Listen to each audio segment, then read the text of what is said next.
There are things that make me love you. All the things pushing me your way now. Until we stand here with nothing left to say. And all I could do for you, I should have done before now.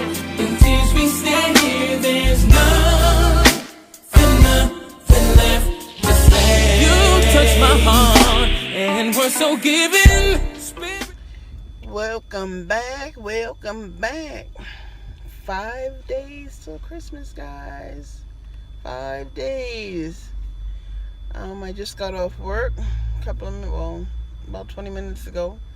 But I'm on my way home. I don't really have anything to talk about, but I wanted to get on, and say something. I do apologize. I didn't get to film the sushi eating, the mukbang yesterday when I got home last night. Because when I got home and put away the things that I had purchased, my mom came downstairs talking, and that was a wrap. Got to eating and talking with her, and I was like, oh man. But anyway, there'll be other times. I'm pretty sure there'll be other times so I can actually get it done for you. So I didn't get that done. Today was an average day. It was really slow today, actually. But the people that were calling in for contractors, I don't know, they was a new kind of stupid. But whatever, and that's about it. Tomorrow is really going to be crazy because we're going to be down one person, and then on Friday, as far as I know right now, we're going to be down 2 people. It's only 4 of us, so I don't know what's going to go on, but it needs to be Friday, and we get off a little early, and I don't have to think about it no more until Tuesday. So I wrapped some gifts last night, guys, and I got a call today so that some more things came in. So I think I did pretty good because I ordered the majority of my shopping last week. I want to say the 13th, the 14th, the 15th, but like that Wednesday, Thursday, and Friday. And I got the end of it today because I got a lot yesterday, and I got stuff today. So that worked out very well.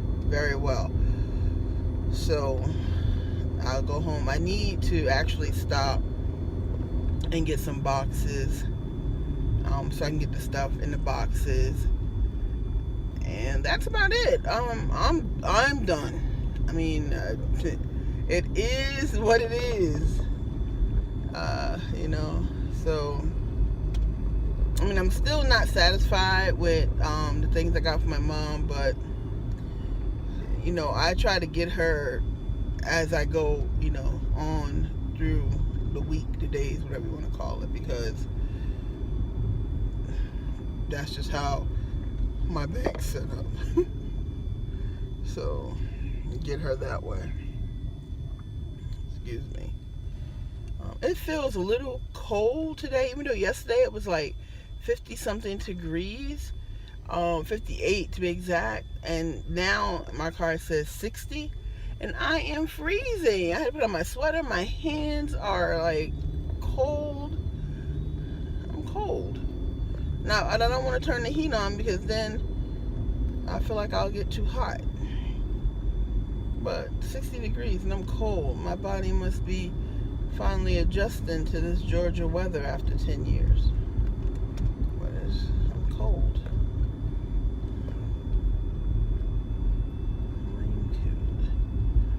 So now I'm just on my way home, driving, listening to music, reflecting on my life. Going through some things right now. And how I get through things is I listen to music that sort of mirrors the way I feel what's going on, or how I see it, what's going on. And right now, it is a Sam Smith song. I don't remember the name, but I want to say not that way, not in that way, or not that way. I think that's the name of it. Like, I'm really into that song because that's how I feel right now. I go like from one extreme to the other, because the other song last week, that was my song that I was listening to like over and over again, was Kim's song, Promise. I think it's called Promise to Love. And like, but I was in another I guess realm, because I said that is what I want.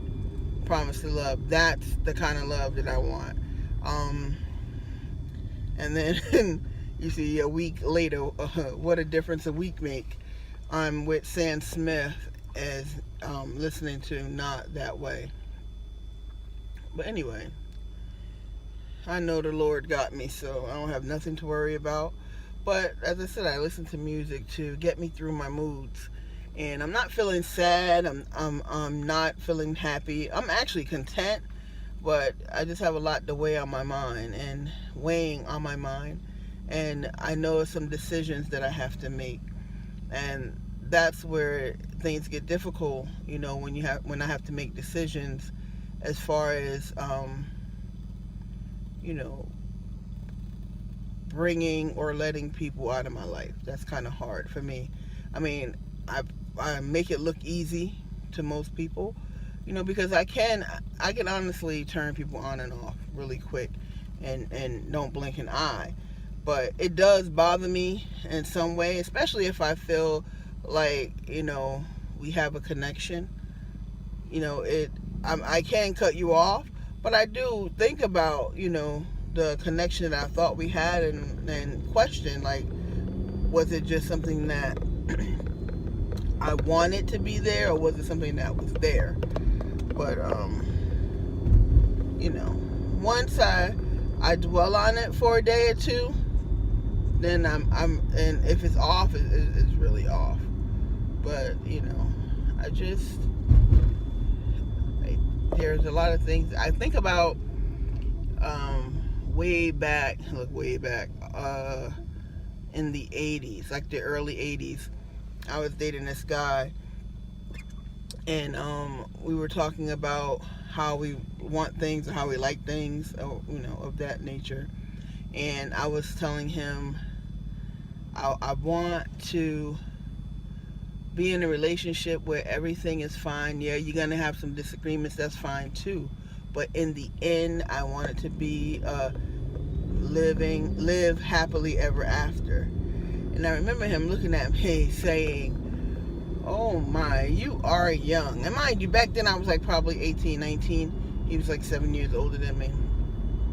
He was like, you are young. That's something that you see on fairy tales and cartoons. Life is not fairy tales and cartoons. And it's not going to be like that. You know, and at first, for a long time I was saying, dang, you know, is it that harsh? But, you know, as I grew older, I said life can be what you want it to be, what you make it to be. If you want it to be a cartoon, if you want it to be a happily ever after story, you know, you can make it that. So, you know, like, I don't resent him from telling me that, because in life, in that part of my life, he's taught me a whole lot. Probably made me half of the woman that I am right now, besides, you know, what my parents gave me, but and my aunts and everybody else. But he taught me a lot as far as relationships. And when I was in a relationship then, I didn't know anything about like spending. Well, I could say I did know about spending quality time, because that's what we spent. You might as well say quality time, because I didn't see him every day or every week or nothing like that. It was basically I saw him I guess whenever he had time for me. Shoot, I was young, I don't know. But like, I didn't see him all the time. Like maybe once or twice a week, or a month sometime, or every other week. You know, it wasn't like where I would see him often. You know, so, and it went like to where I can be in a relationship, but I can go long periods of time without, you know, being bothered, really. And it doesn't faze me. But I have been in relationships where, you know, you see him every day, and I realize that doesn't bother me either. It kind of makes you more closer, and you share a lot. But then in my particular case, I share a lot. You know, he don't share a lot. I share a lot, and that's just always how, you know, I always pictured my relationship to be, where, you know, that's like my best friend. I want him to know about my day. I want him to be interested in my day, interested in what's going on with me. You know, where in the 80s, that didn't even matter to me. Like, I'm whatever. Okay, he come when he come. Okay, you know, stuff like that.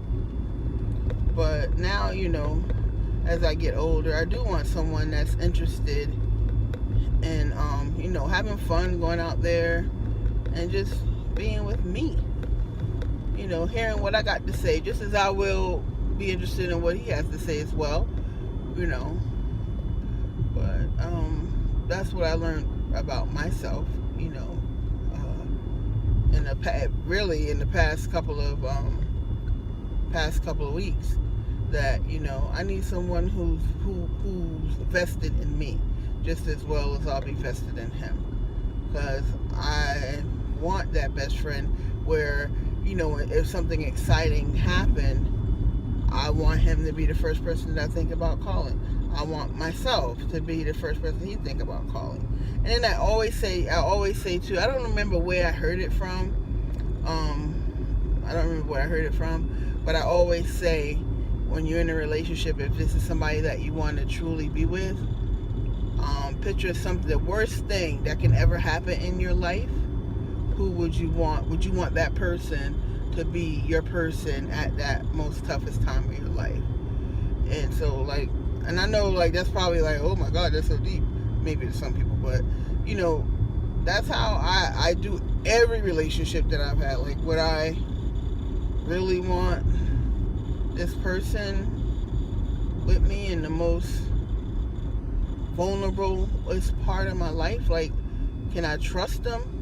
Would he be able to hold me? You know, I'm a big girl. Be able to hold me up, withstand my walls crushing down. You know, who knows? But anyway, like, that's what I'm looking for. I don't think that's a lot, but, you know, a lot of men, that's a lot of us. That's a lot of stuff for them. They can't quite handle that. They can't hold up their own walls trying to hold up yours. It probably crumble.